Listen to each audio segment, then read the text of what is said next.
खबर उन्नाव से है, जहां हिलौली ब्लॉक स्तरीय स्वास्थ्य मेले का आयोजन किया गया। आपको बता दें, जिलाधिकारी रविंद्र कुमार के निर्देशानुसार आजादी का अमृत महोत्सव कार्यक्रम के अंतर्गत स्वास्थ्य मेले का आयोजन ब्लॉक स्तरों पर किया जा रहा है।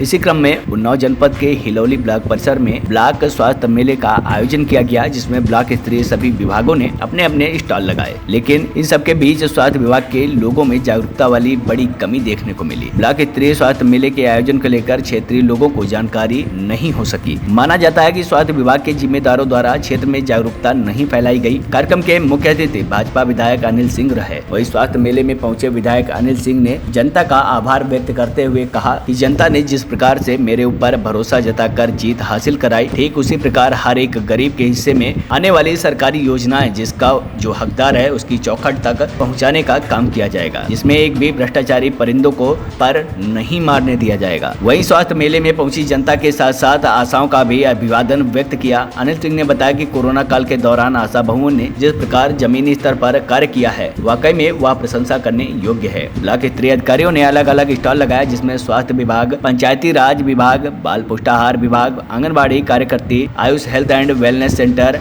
आयुष विभाग, बाल विकास एंड पुष्टाहार, टीकाकरण, जनरल फिजिशियन, दंत रोग, नेत्र रोग, क्षय रोग, बाल रोग, हड्डी रोग, संचारी रोग, डिजिटल हेल्थ स्वास्थ्य ID, पैथोलॉजी का स्टॉल रहा। साथ ही किसान सम्मान निधि, कीटनाशक सहित अन्य स्टॉल लगाए गए। वही स्वास्थ्य विभाग के हिलौली प्रभारी निरीक्षक राकेश यादव ने बताया कि स्वास्थ्य मेले में कुल 817 रजिस्ट्रेशन हुए हैं। स्वास्थ्य मेला में डॉक्टरों ने अलग अलग स्टॉल लगाकर मरीजों का परीक्षण किया, जिसमें आवश्यकता अनुसार मरीजों को दवाइयां उपलब्ध कराई गयी। इस दौरान ब्लॉक प्रमुख दिलीप कुमार दीक्षित, खंड विकास अधिकारी ADO पंचायत रवि शर्मा, प्रधान संघ अध्यक्ष योगेंद्र सिंह भोला, हिलौली मंडल अध्यक्ष राजम दीक्षित, रमेश बाजपेयी, ग्राम पंचायत सचिव सर्वेश बाजपेयी, अजय यादव, धर्मेंद्र श्रीवास्तव सहित ब्लॉक के सभी अधिकारी व कर्मचारी मौजूद रहे। सबसे पहले तो अपना परिचय बताएं। मैं डॉक्टर राकेश यादव, MOIC हिलौली अस्पताल। आज आपके ब्लॉक हिलौली में ब्लॉक स्वास्थ्य मेले का आयोजन किया गया है, क्या कहना चाहेंगे इस विषय में? मेला सुबह 10 बजे शुरू हुआ, जिसका रजिस्ट्रेशन 10 बजे से प्रारंभ हो गया और उसमें 817 मरीज के करीब देखे गए हैं। और इसमें कितने स्टॉल लगे थे और किन किन रोगों से संबंधित स्टॉल लगाए गए थे? इसमें नेत्र रोग, हड्डी रोग, स्त्री रोग, जनरल फिजिशियन का था, आयुर्वेदिक, होम्योपैथिक सारे स्टॉल लगे हुए थे। जानकारी मिलती है कि जागरूकता का अभाव था, क्या वाकई मेला से पहले आपने ये संदेश क्षेत्र में नहीं दिलवाया कि इसमें हमारे द्वारा पंपलेट बंटवाए गए पब्लिक में, बाजार में, और आशाओं द्वारा गांव में संदेश दिलाया गया। हम अपनी तरफ से तो कोशिश की, हो सकता है कहीं कुछ रह गया हो तो अगली बार। लोगों का कहना है कि यहाँ 11 बजे से मेला स्टार्ट हुआ और विधायक जी अंदर गए, मेला खत्म हो गया। इस विषय में आपका क्या है? अब ये तो आप भी देख रहे थे शायद अभी तक, कि देख ही रहे थे कि अभी तक तो चल रहा था। 4 बज रहा है अभी लगभग आपका। नहीं, सारे स्टॉल खाली पड़े। 15 मिनट पहले, अभी 4 बजे 15 मिनट पहले खत्म हुए। इस स्वास्थ्य मेले को एक तरह से कहा जाए कि सफ़ेद हाथी बना दिया गया, क्या ये सच है? लोगों के कहने के हमारी समझ से तो ऐसा नहीं है। स्वास्थ्य मेले का आयोजन उसमें आप मुख्य अतिथि रहे, उस विषय में आप बहुत धन्यवाद। आपने बहुत अच्छा सवाल किया और आप मीडिया के लोग तन्मयता से इस पूर्व विधानसभा की छोटी बड़ी बातें कवर करते हैं।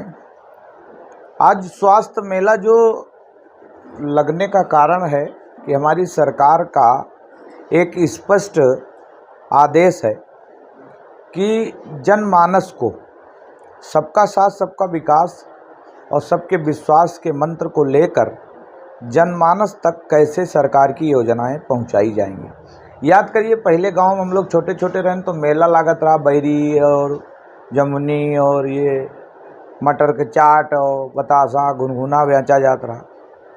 उसी तरीके से हम लोग मेला को कन्वर्ट कर दिए कि सरकार की जो योजनाएं हैं, पहले लोग दबा और खा जाया करते थे क्योंकि किसी को पता नहीं चलता था। लेकिन हमने और हमारी सरकार ने पॉइंट 2 की एक ऐसा व्यवस्था शुरू की है कि हम सब कुछ पारदर्शिता की तरीके से करेंगे। उसी के तहत आज मेला था और इसमें सभी विभागों का स्टॉल लगा था कि कोई भी आप काम यहाँ पे करा सकते हैं। उसी का था ये, जिसमें हम लोग आज आए थे और अपने यहाँ पे विचार रखे और मैंने लोगों को समझाया कि ऐसे ऐसे जुड़ेंगे। अभी ये लगातार चलता रहेगा मेला। कितने दिनों से चल रहा है पहले और अभी तक कितने दिनों? अभी पहला शुरुआत हुई। सरकार 16 तारीख को हमारी आचार संहिता खत्म हुई है, क्योंकि अभी तक एमएलसी का और विधायकी मतलब विधानसभा के चुनाव में वो लगा हुआ था आचार संहिता। तो आचार संहिता अब खत्म हुई 16 से, तो अभी हमारा कार्यक्रम शुरू हो गया। लोगों का कहना है कि आप ब्लॉक के अंदर आए और वहाँ मेला खत्म हो गया। नहीं, वो 2 बजे तक ही था ना, 2:30-3 बजे तक उस। हाँ, ज़्यादा कागज में तो 4 बजे तक नहीं। कागज में हमको लगता है कि कागज में अगर दिया है उन्होंने से लेके 4 बजे तक 9 से 4। हाँ, तो लोग ना रह गए होंगे, उन्होंने काम कर दिया होगा। ये तो एक 9 से 4 जब भीड़ है, जैसे भीड़ ही नहीं है जैसे लोग लेके, क्योंकि अब जल्दी जनरली लोग गर्मी का समय लोग जल्दी दवा लेकर लौट जाते हैं। 9 बजे आते हैं और फिर 2 बजे तक लोग वापस हो जाते हैं अपने घर, क्योंकि 4 बजे तक कोई रुकता नहीं है। तो उसी बीच में मेला चल रहा था उधर, और हम अपनी मीटिंग यहाँ पे, हमारी दूसरी मीटिंग थी यहाँ पे। हमने आज पॉइंट 2 के मेले भारतीय जनता पार्टी के बनने के बाद, क्योंकि मैं पिछली बार बसपा से मेले था, आपको पता होगा, तो मैंने पहली बार आज मीटिंग ली थी कि मैं आचार संहिता में ब्लॉक प्रमुख जी हमारे बुलाए कई बार, लेकिन मैं नहीं आ पाया, क्योंकि मैंने कहा आचार संहिता या कोई भी किसी भी प्रकार का कब्जा नहीं है, खाली साफ है। कुछ झाड़ झंकड़ था, उसको साफ किया गया था और बाजार वहाँ लगाई गई थी। उद्घाटन में मैं भी गया था कि गरीब लोगों का वहाँ पे फायदा हो सके। खोया जो बिकने आता है, उस 1 किलो खोया में 200 ग्राम खोया बाजार मालिक का चुंगी था। अब बताइए, 1.5 लाख रुपया बचा दिया मैंने खाली एक पैतरा मार के। तो आप समझिए गरीब का कितना, मतलब 200 रुपये बथुई बेचोगे आप तो 20 रुपया चुंगी देना है, तो वो मैंने माफ़ करा दी। बाजार भी वहीं लग रही, ज़मीन ऐसे ही पड़ी हुई है। अब उसको हम लोग गौशाला बनाने जा रहे हैं। पूर्वा विधानसभा के लोगों से संदेश ये देना चाह रहे हैं कि आप अस्वस्थ रहें, आपने हमको वोट दिया है। गरीब, कमज़ोर, असहाय, इज्जतदार व्यक्ति छेड़ा नहीं जाएगा। गुंडा, चोर, दलाल, जुआ खिलाने वाले, राशन बेचवा लेने वाले, ज़मीनें कब्जा करने वाले, वो छोड़े नहीं जाएंगे। भ्रष्टाचारी बक्से नहीं जाएंगे। होगा वही जो होगा सही, अन्यथा कतई नहीं दिन तक। लेकिन योगी की सरकार है, इसमें माफ़ी नहीं है किसी को। जैसे मामला प्रकरण सामने आएगा, जो भी सज़ा उनकी होगी उनको दिया जाएगा। तो इसलिए आप कह नहीं सकते हो। भारतीय जनता पार्टी पूरी तरीके से चाल चरित, चेहरा, नीति सब स्पष्ट है। काम करने की पद्धति इन लोगों की खराब है। अभी चुनाव था, इनको लगता था कि सरकार समाजवादी पार्टी की आएगी, इसीलिए थोड़ा सा अस्वस्थ थे कि 10 के बाद फिर लूटेंगे, लेकिन दांव उल्टा पड़ गया, फंस गए। पूर्व विधानसभा में एक वरिष्ठ पत्रकार ने पार्टी के कार्यकर्ता पर आरोप लगाया है, कह रहे कि एक गोचर की जमीन है जिसपे मार्केट को लेकर के अवैध कब्जेदारी की जा रही थी कालूखेड़ा में। आपने उद्घाटन भी किया उसका? हाँ, मैंने उद्घाटन किया।